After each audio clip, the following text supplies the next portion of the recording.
เด้อเกียมเด้อเรียบร้อยแล้วเรียบร้อยแล้วเด้อเกียมเด้ออย่ามันหลุดเด้อเกียมเด้ออย่ามันหลุดอันนี้ทุกคนบ่วงเฮายากแล้วนี่แต่ว่าตีนมันยังก่อไว้เด้อเกียมเด้ออย่ามันหลุดบ่วง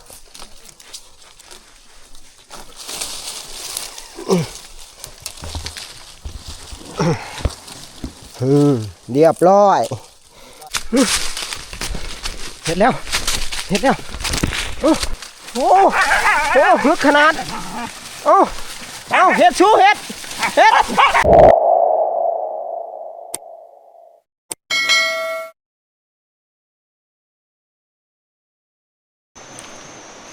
ไปทุกคนมาสืบต่ออีพีต่อไปนะก็คือง่ายทับทุกคนเลยว่าสิลงมานอนเซนวนนี่กับบ่ได้นอนทุกคนเพราะว่าน้ำมันหลายเนาะตอนนี้กาในผ่านกับสีผ่านออกมาผู้และเลาะขึ้นทำพูไปหานอนอยู่ทำเนาะพัวรอบแรงเบิ้งนะวังเสาร์นี่กาจัดไปแล้ว3 แตบวังเสาร์นี่เนาะมาเบิ้งรอบแรงบาทนี่ว่าเฮาสีโศกสีมานซ้ำใดมื้อแรงนี่เนาะเพราะว่าวังเสาร์นี่พื้นดินมันก็ยังชุ่มนะน้องมาเฮาก็ส่วนใหญ่ก็สิเอาแต่กับดินนะมาเบิ้งรอบแรงบาทนี่สิเป็นยังไงรอบแรงนี่ผู้และเลาะขึ้นไปทั้งถ้ำผู้ทุกคน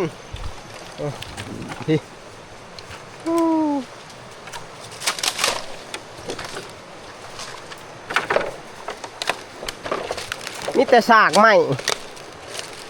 น้ำมันสุมากทุกคนโปกขักอันนี้ลาก่อนเซบังนวลปีหนาพอกันใหม่นะนาสิได้ลีไรเท่าว่าสิได้ใส่ด่างคักมาผันน้ำมันลายเลยบ่ได้ใส่บ่เป็นยังเอาไว้ปีหนาทุกคนเอ้ยปีนี้มันหลาแหละต่อไปนี่น้ำแห้งสิร้ายกว่านี้เนาะเพราะว่ามันเป็นหนาฝนเลยเด้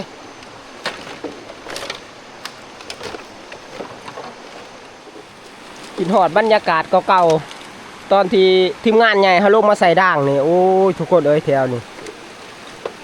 มวนแถวได้ป้ากระถือแท้ถือว่าปีนี้กับเซเมนมันมวนเอาไว้ปีหนาพุ่นแหละจักสิมาคือเก่า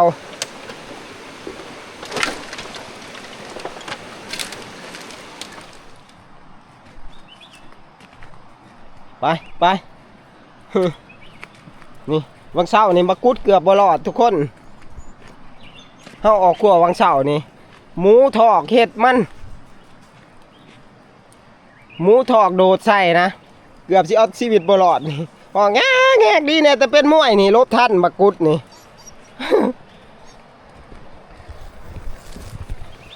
ในผ่านกะเขาไปใกล้เลยได้วังเสาร์นี่เนาะเกือบได้ทับได้เห็นแต่ภูมิใหม่ทิ้งนะมันโดดเสมาเลยทับน้ำบ่ทันแต่ว่าพ่อลูกมันอยู่แต่ว่าในผ่านบ่ทับใส่นะมันตัวหน่อยน่าสิได้ลีของเสานี่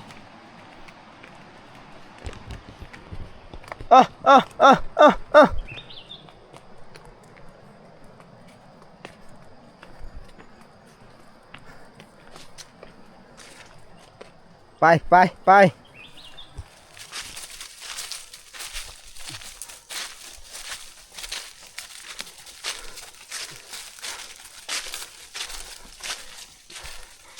ขึ้นกระเจียลงกระเจียนอนในผ่านขัวแล่นแต่เก่าสิไปแบบตัวเบาๆอันนี้แห้งเจียนักล้างจนเอ็นมาเดี๋ยวนี้เอาสู้ๆลุยเห็นจะได้เข้าได้มาเลยต้องลุยเห็นมันเต็มที่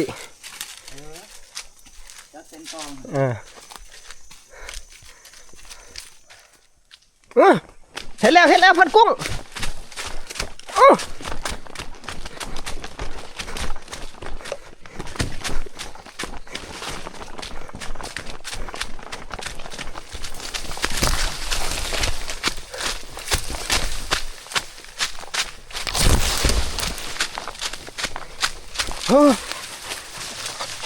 มึงนี่เรียบร้อยแล้วทุกคนตัวบักใหญ่มันได้รอบแรกนี่จัดไปอีกแล้วเล่นจนหอบหืดเลย บักไล่เฮ็ดอีกแล้วบักไล่คือเก่าทุกคนเลยเกือบหาไม้ลูกหาไม้โอ้สุดยอดเลยบักไล่นี่มึงที่ครบแล้วเลยกะป้าเนาะมูมาหอดเลยป้าบักไล่นี่ธรรมดาป้าโตทุกคนเลือดจนเต็มเบิดปากเบิดหนานะหมักทองเหลืองเห็นแล้วถือว่าตัวใหญ่พอสมควรทุกคนระดับ2 โลนะโอ้บูป่าบูดงแลนขม่านะโอ้นี่มาเบิ่งทุกคนเลยเฮ้ยแต้มนี่ใหญ่ชุดมือนี่โอ้ยยอดเลยทีหาไม้ลูกหาไม้นี่ทุกคนระดับ2 โลปลายได้ตัวนี้เจียคล้องแลนได้ทุกคนเลยพันกุ้งยังมาบอลอดพันกุ้ง มันหนักเครื่องของแลนข้ามาบอลอดพันกุ้งเราบอยถือว่ามันทุกคนรอบแรกนี่มันอีกแล้วแต้มหนึ่งไปลุยต่อบัดนี้ไปเบิ่งอีกได้เพื่อสิฮอดทำนี่กะยังใกล้เติบทุกคนเลยไปลุ้นน้ำกันอีกว่าสิพออีกเจ้าโตทุกคน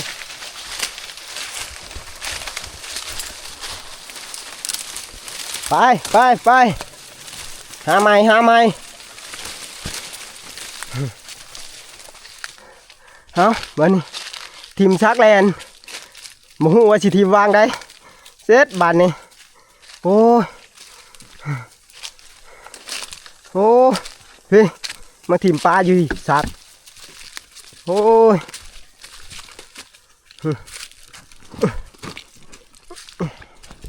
ไปหุ้ยหาไม้ลูกหาไม้ซอกเอ้า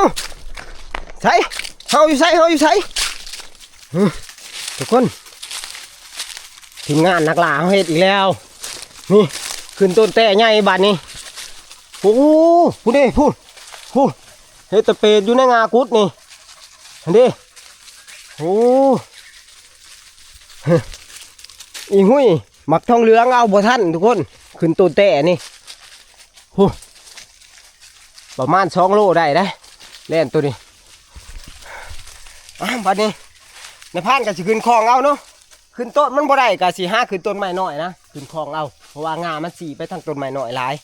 ตัดไม้ในพานเฮ็ดบ่วง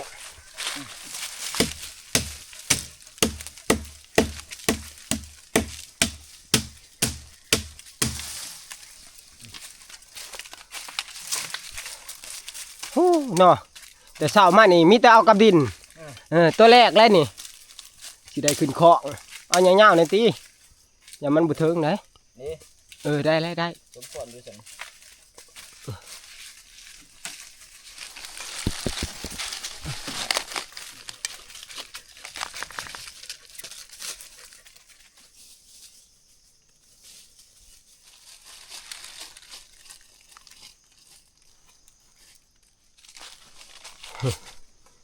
ตีไม่แต่ลำใหญ่ลำนี่กอดบุหุมทุกคนดีเนี่ยแต่ว่ามันไปงาสีมาทางต้นนี่ได้นี่แหละในพานก็สิขึ้นต้นนี่ขึ้นไปของเนาะ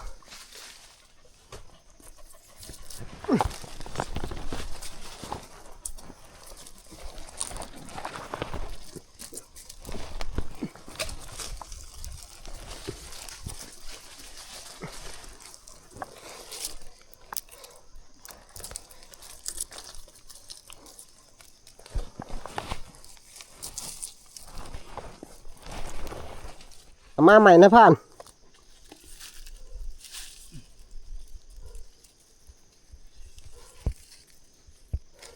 ขึ้นมาหอดเลยทุกคนเฮ้ยใกล้แล้วนี่มันอยู่วางนั่นนี่ในพ่านสิเคาะเกียมพร้อมแล้วว่าพ่านกุ้งลัดทางนั้นเด้อ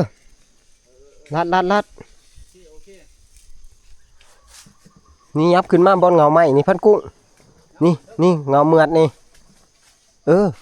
นั่นแหละ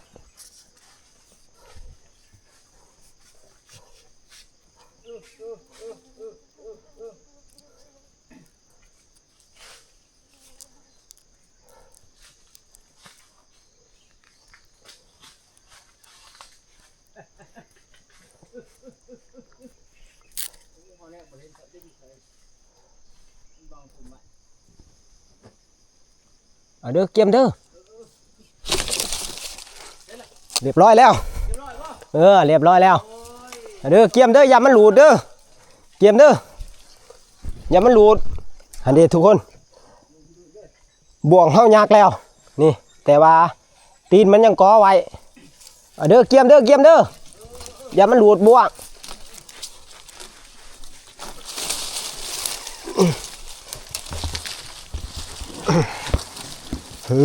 เรียบร้อยสิไปทางไหน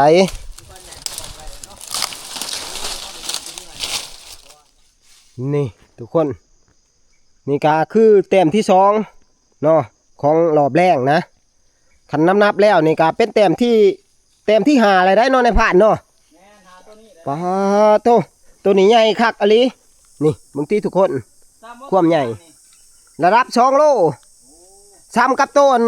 เท่าใดบางอย่างนี่2 โลปลายตัวนี้มันสิเป็นแล่นโกนเลยตัวเหลืองความใหญ่มันบ่ให้เว้าเลยตัวแหลกแหงมันที่ว่าเฮาได้เป็นได้บางเช้านี่เฮาได้แต่ตัวตายตัวบางกี้นี่ก็ตัวตายทุกคนมีแต่ว่าน้องมาเฮาเอากับดินเลยตัวนี้เฮาได้ตัวเป็นเมื่อบ้านแหละทุกคนเอ้ยมันไปบ้านนี้ใส่ล็อกเรียบร้อยแล้วเฮาพายลงบ้านนี้ตัวมันรอบแรกทุกคนตัวบักใหญ่มัน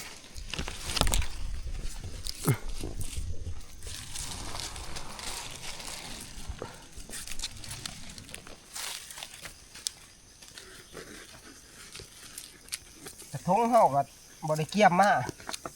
คิดว่าสิมาใส่ด่างไหนนี่แหละเอายัดใส่ข้างล่างปีนี่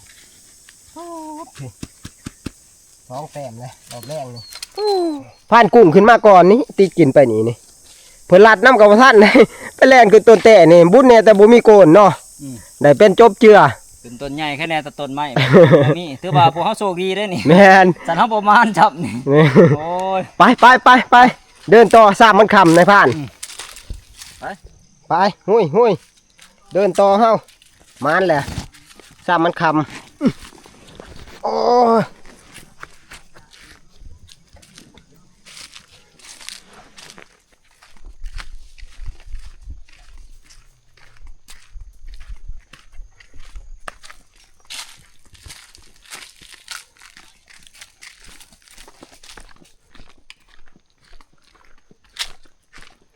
นักล่าเฮานี่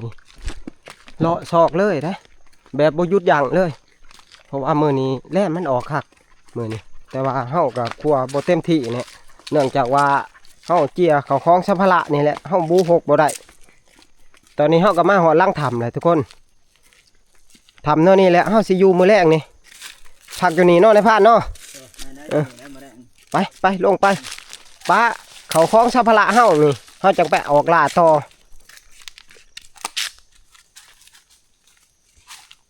เฮาสีลงไปปลาเขาคลองสัมภาระเฮาอยู่ในถ้ำนี่ได้เพราะว่าเฮาออกล่านี่มันกับบ่ของเนาะถ้าว่าเฮาปลาเลยก็แล้วแต่เฮาสิไปบาดนี่ตามใจเฮานึ่งนี่ผ่านกุ้งก็จะแล่นบ่ออกจังว่าบ่ทันมันได้ลบทำหน่วยนี่ก็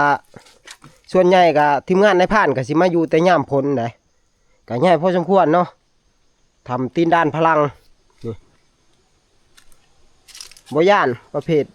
ผ่าเพศพ้นนี่ทำหน่อยนี่ปลอดภัยสบายแป้นนี่พวกในผ้าน้ำมาปูคักซ้ำสียูมากุดเขาไปหาสำรวจเบิ่งเลยสำรวจเบิ่งกุดทำเนื้อนี่ก็สำคัญได้ทุกคนเลยเฮามาย่ำค่ำคืนนี่เฮาต้องได้สำรวจเบิ่งเพราะว่าในผ่านมาในปีก่อนหันมีอีหลาคนเลี้ยงอยู่คู่หนึ่งเนี่ยนี่เนาะพันทองพุ่นยิ่งเขาไปตายในถ้ำแหละโมโหด้วยจังไรลูกโบตายบ่ตัวบักใหญ่มันคู่หนึ่ง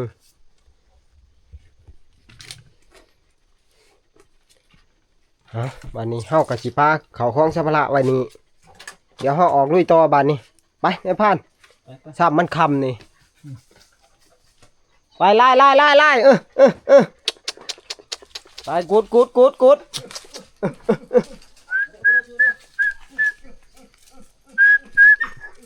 ฮะกุดมาเด้อกุดเบิ้ง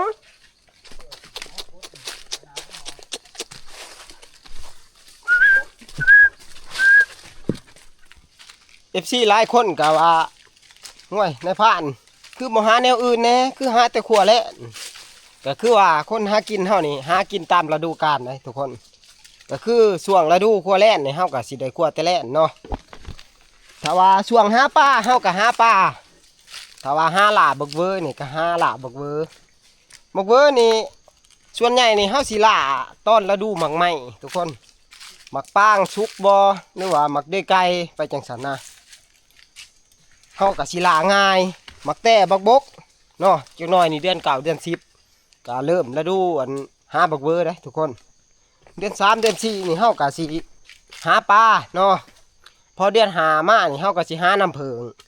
พอหัวเดือน6มานี่เฮาก็สิหาขัวแล่นคือแนวนี้แหละทุกคนไปบัดนี้ไปเบิ่งอีกเขาคลองสับปะรดเฮากับปลาไว้เบิดเลยบัดนี้เฮาย่างไตโต้บัดนี้สบายไปเบิ่งรอบแรกว่าเฮาสิพอหรือว่าพอเนาะสามมันคำ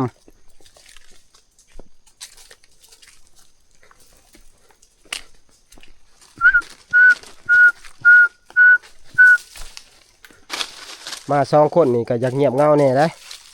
แต่ว่าทีมงานมาเนี่ยโอ้ยลางไปหลายอันซ่อนย่ามอันนักล่าเขาพออ่อนปู้พากันแลนใส่อันนี้ก็ผ่านกุ้งจักไฟสิแลน2คนนี่ว่าบ่สร้างและทีมงานก็ค่าเวียค่างาน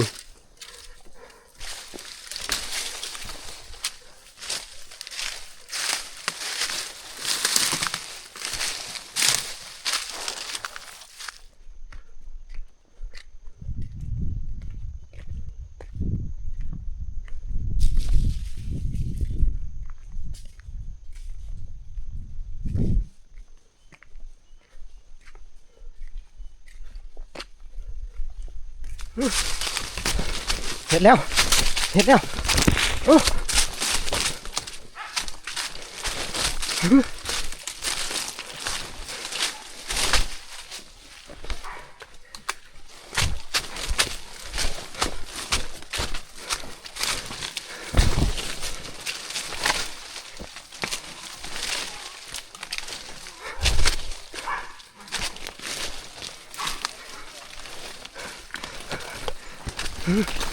โอ้พกขนาด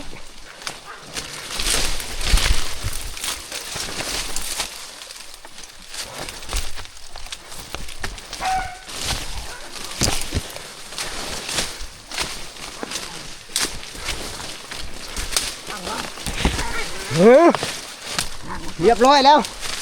โอ้ลึกขนาดเอาเห็ดชูเห็ดมาอีกแล้วทุกคน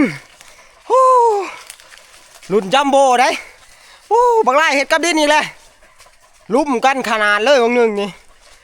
ดีแน่แต่มันตัวใหญ่เลยถ้าว่าตัวน้อยนี่บ่ได้กินทุกคนเลยนี่มาเบิ่งตัวนี่รุ่นนี้จัมโบ้สุดเลยนี่แต่เศร้ามานี่บ่ทันได้ใหญ่ขนาดนี้จักเถื่อเลยป้าโถเบิ่งติเฮ้เบิ่งติทุกคนหางมันนี่กำบ่จูเลยกำจนบ่หุ่มได้กว่าหางมันนี่ประมาณ3 โลกว่าได้นะสารพัดกุ้งมาเด้อมาแล้วเบิ่งติผู้เบิ่งหนังคอมันก็จะไปตุ่มเลยความใหญ่ว้าโธ่ไปกุดหาไม้กุดโอ้เจ้านี่ก็ได้หาไม้บ่ต้องมาวนตัวใดแล้วหั่นบางทีเลือดเต็มปากเลยบ่กุดก็ได้มีแต่เลือด มันเห็ดโมเดลฝึกงานเห็ดแล้วบาดนี่คือแต้มที่3ของรอบแรกได้ถ้าว่ารวมๆกันแล้วในมือนี่หั่นเป็นแต้มที่6ทุกคน แต้มนี่คือแต้มพิเศษนะแต้มใหญ่กว่าหมู่แต้มจัมโบ้เนาะแต้มตัวนี้ไปนายพันชอกต่อสามมันคำ ไป มานเลยเด้ ไป มันอาจสิยังมานอีกนะสามคำนี่ อืม ไปนักล่าเฮา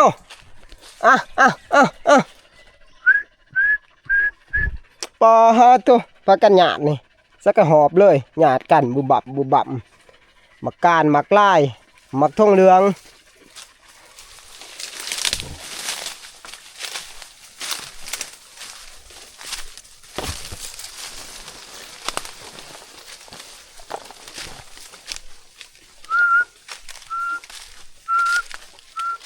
ไปซอกลูกซอกมันสีคำเลยนี่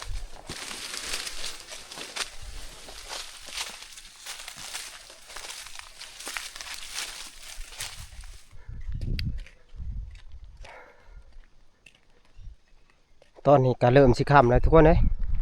เฮาก็ขึ้นมาหอดหลังด้านตะเว้นเลยหรือว่าด้านทำให้ทุกคนนี่ด้านตัวนี้นี่มีจุดพิเศษได้ก็คือมีสัญญาณเนาะนี่ดิผู้คนเพิ่นไม้ไว้นะนี่ก็คือจุดที่มีสัญญาณเนาะพูน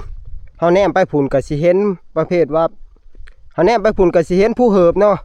สายผู้เล่าก็คือเทียงหน้าหน่อยเฮาพูนแหละพูในผ่านมานี่ก็ใกล้พอสมควรเลยแต่อันเทียงหน้าหน่อยเฮามาพี่เนาะก็ประมาณอยู่10 ปลายกว่ากิโลพี่น่านสัญญาณพันกุ้งขึ้นแล้วปิ้งเห็นบ่ โอ้เก่งก็จะเตอ เมื่อยเนาะในผ่านเนาะบืนขึ้นนู่นสูงๆนี่ โอ้ยยางจะจีบุเป็น ผู้น้องม้าเฮาก็เขาเลาะซอกเลยเฮาสินั่งพักผ่อนอีกจักหน่อยจะนอนเฮาจังเดินทางต่อนะเฮา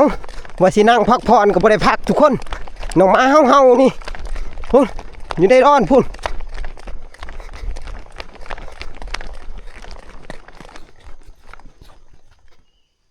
แล้วซาดทุกคนเอ้ยบ่ทันซ้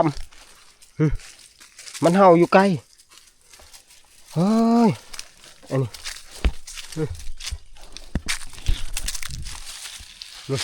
สงสัยสิขึ้นต้นนี่บ่จักแล้วบาดนี้จักอยู่ใส่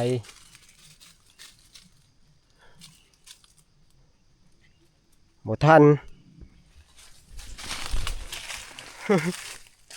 กำลังว่าสินั่งพักผ่อนนะทุกคนบ่ทันได้ผากซ้ำน้องมาเฮาเลยมาทางนี้มันบ่ทันนะเฮาอยู่ไกลแน่ฮะบ่เป็นหยังทุกคนเด้ขับเลยเด้นี่แต่ว่าสิหาใหม่แล้วก็สิคอยโค้งอวยขึ้นทับนั่นแหละมันก็บ่จักลายสิหาแหละบ่ทันจักมันขึ้นต้นได้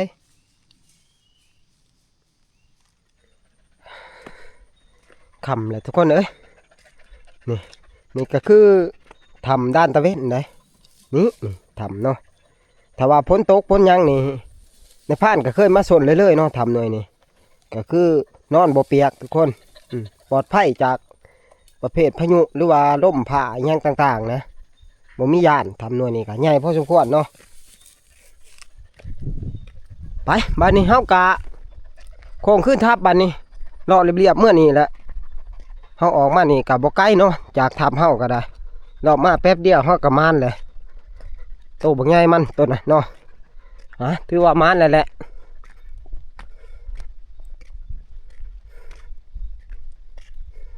โอ้ตะเวนก็มออยากลาป้ายใหม่เลยได้มาหอดหมอทับเฮาเลยทุกคนโอ้พอดีค่ำพอดีมืดวันนี้ก็สิหารั้วหาพื้นนี่แหละเพราะว่าแมงหางบักที่ว่าเฮาได้มานี่ส่วนใหญ่มันก็ตายได้เฮาสิไปย่างไว้เนาะย่างไว้เพื่อมันแห้งพูดแล้วเอาเมื่อบานเมืองเฮาพูดแล้วเดี๋ยวจะได้ตัวได้ก็ตาย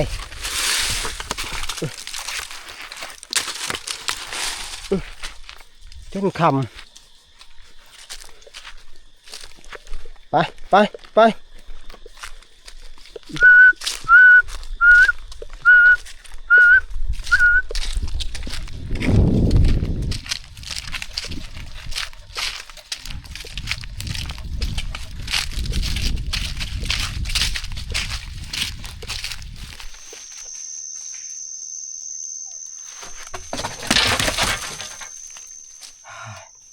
ทุกคนเลย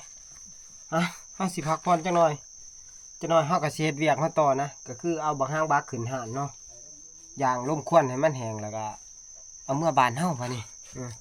เก็บไว้มากินบ้านเฮาพุ่นแหละบัดนี้เฮาก็สิมาสืบต่อเฮ็ดห่านย่างบักหางบักเฮาบัดนี้เฮ็ดแบบง่ายๆนี่แหละห่านเฮานี่ก็ได้นี่ไม้กาดแล้วก็ดังไผ่ใส่มันต่ำมันก็สิแห้งไว้อยู่ดอกทุกคน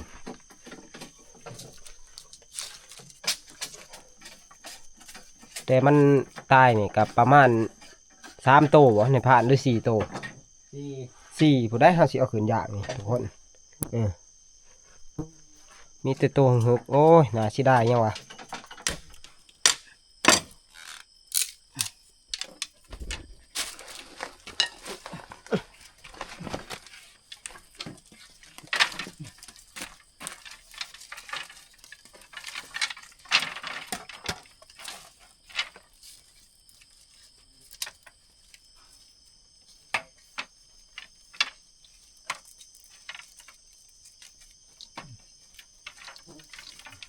เนี่ยห่างๆก็ได้ ห่างก็ได้เนาะ โตห่างบักมันกับบักใหญ่มันทำได้ห้องกาดไปสิแม่นๆส่วนนี้ก็พอแล้วเนาะโอเคแล้วสั่น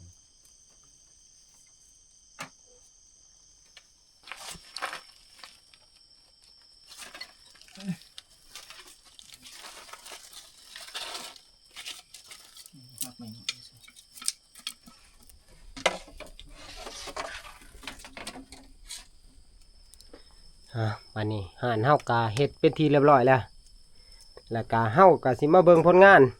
ในรอบแรกของเฮานะนี่ผลงานในรอบแรกของเฮาตัวรอบแรกนี่มีแต่ตัวหึกได้ทุกคนยังมื้อแรกนี่ตัวใหญ่มันออกนี่3 แต้มเลยรอบแรก3 แต้มเข่งๆกำเบิ่งกวงหางมันในผ่านหุ่มอยู่บ่ตัวนี้เกือบบ่หุ่มตัวนี้ฮะเกือบบ่หุ่มมันนี่เลยตัวนี้แต่ว่านาชิได้เลยมันหล่มเบิดเนาะบัดนี้เฮากะสีมาเผาหรือว่าสำเร็จแล้วก็เอาคืนห่านบัดนี้พักกันเผา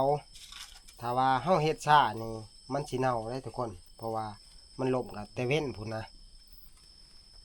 นี่ถ้าว่านับรับร่วมกันแล้วนี่ในมือนี่ก็มันหลายแต้มทุกคนแต่เช้ามานี่ก็รอบเช้านี่ก็3นอนในผ่านแม่น3 แต้มเต็มๆเลยรอบแรกนี่ก็3แต่ว่ารอบเช้านี่เฮาสิได้ประมาณตัวละโลปลายนะรอบเช้านี่มาแรกๆนี่แล้วเฮาได้6ทุกคน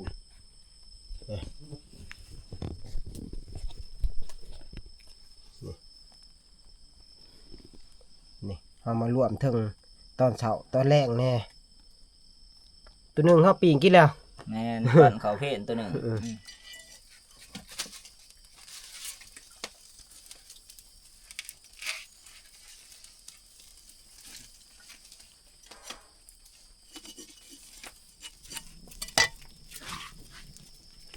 เฮาสิเฮ็ดอยู่ในถ้ำนี่ก็ยากทุกคนเอ้ยน้ำมันบ่มีน้ำมันหายากช่วงนี้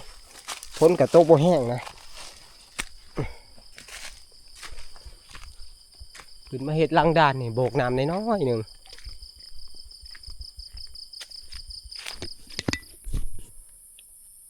นี่ทุกคนแรงน้ำที่เรืออยู่เฮาสิใช้แรงนี่แหละส่วนน้องนี่เฮาก็สิเอาไว้กินนะทุกคนน้องนี่เฮากะสีซ้ำแหละเนาะนึกว่าล่างตัวบักห้างบักนี่แหละงานประเภทซ้ำแหละนี่ยกให้พันกุ้งเพิ่นถนัดได้เรื่องนี้จัดการเลยนายพันสิยืนให้กำลังใจมือนี่หมดเป็นยังซ้ำนี้สบาย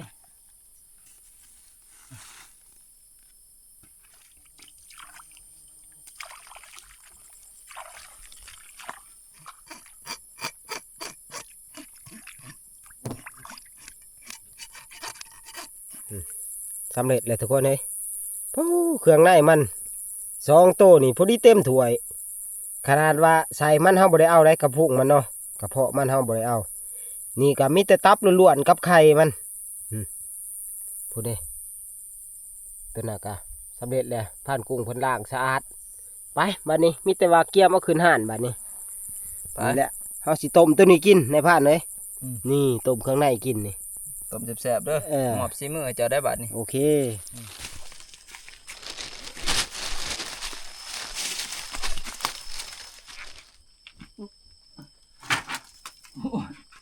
โอ้ยคอยได้ในผ่านเลยห่านเฮาโยนเด้ เล่นใหญ่ขึ้นหันสิโยนมัน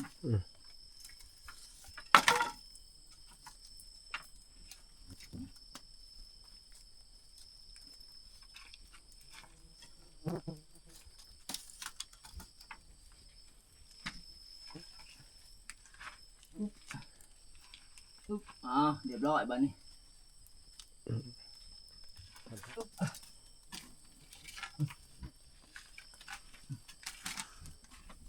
นี่ถือว่าเอาขึ้นห่านเป็นทีเรียบร้อยแล้วทุกคน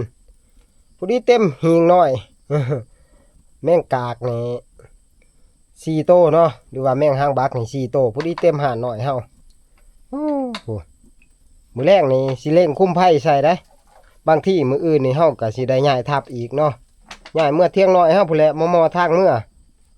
เอ้าบัดนี้เวียกงานเฮาก็สำเร็จเสร็จสิ้นแล้วบัดนี้นภัสเองก็สิปิดคลิปไว้เพียงเท่านี้แหล้วเนาะเพราะว่าเฮาก็ล้าหลายเมื่อยบ่ว่าคนว่ามาเมื่อยแห้งคักลุยแต่เช้าพู้จนฮอดค่ำนะเอาเป็นว่าพอกันคลิปหน้าทุกคนแต่ว่าก่อนอื่นหมดก็อย่าลืมฝากกดไลค์กดแชร์เนาะเพื่อเป็นกำลังใจให้นภัสเฮ็ดคลิปใหม่ๆอีกต่อไปเนาะสบายดีทุกคน